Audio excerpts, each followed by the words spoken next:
Good afternoon. It is Tuesday, November 28th, 2023. One of the greatest tragedies that some people ever face in their lives is a sick child. There's no feeling of helplessness, like a parent being able to do anything to help their suffering child. Jesus met a lot of parents who were struggling with children who are hurting. One such example is today's scripture. In Mark chapter 9, verses 20 to 24, and I'm reading from the New Living Translation, second edition. It says, "So they brought the boy. But when the evil spirit saw Jesus, it threw the child into a violent convulsion, and he fell to the ground, writhing and foaming at the mouth." "How long has this been happening?" Jesus asked the boy's father. He replied, "Since he was a little boy. The spirit often throws him into the fire or into water, trying to kill him. Have mercy on us and help us if you can." "What do you mean, if I can?" Jesus asked. "Anything is possible if a person believes." The father instantly cried out, "I do believe, but help me overcome my unbelief." The child was demon-possessed. The scripture presents it as a fact. Jesus communicated with the demons. We may not like it or understand it in our modern technological world, but the Bible accepts it as fact that the boy was possessed and controlled by a demonic spirit. The demon was in charge of the child, was in control of the child. Threw the child down on the ground. The child had violent convulsions, loss of motor control and balance, and foaming at the mouth. What a scary, scary sight for a parent to watch their child and hardly even be able to hold them because of their convulsions. So Jesus asked a question of the father. How long has this been happening? Has this been going on for a while, or is this a new thing? How long has this been happening? And the father said it's been going on most of his life since he was a small child. This is all my boy has known. Then he pleaded with Jesus. And here's the plea.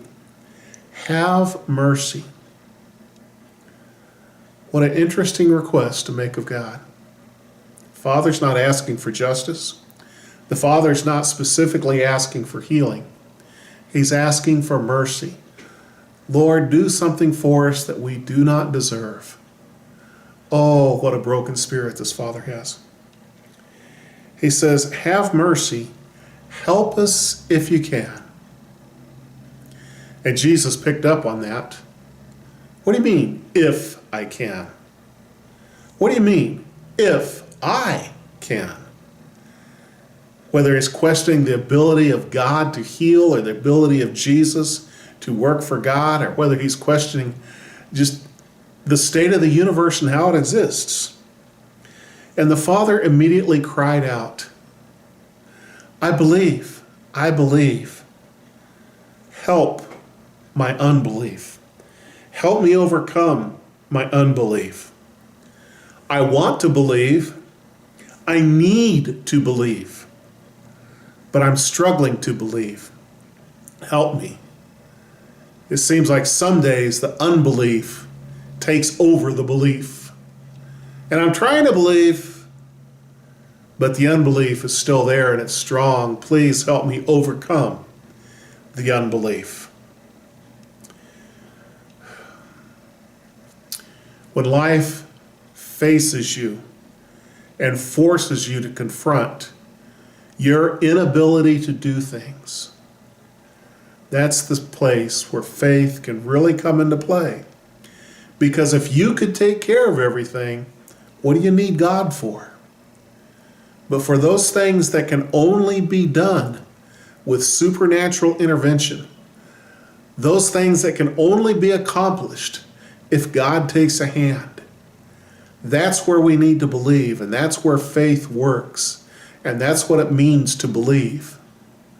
But we sure do struggle with that vast monster of unbelief. Every time we try to believe, that little worm of doubt sneaks into our mind and we struggle. Lord, help my unbelief. May God assist you with your unbelief to turn your unbelief into a believing faith. May God do a work in you that you may trust him. God bless you.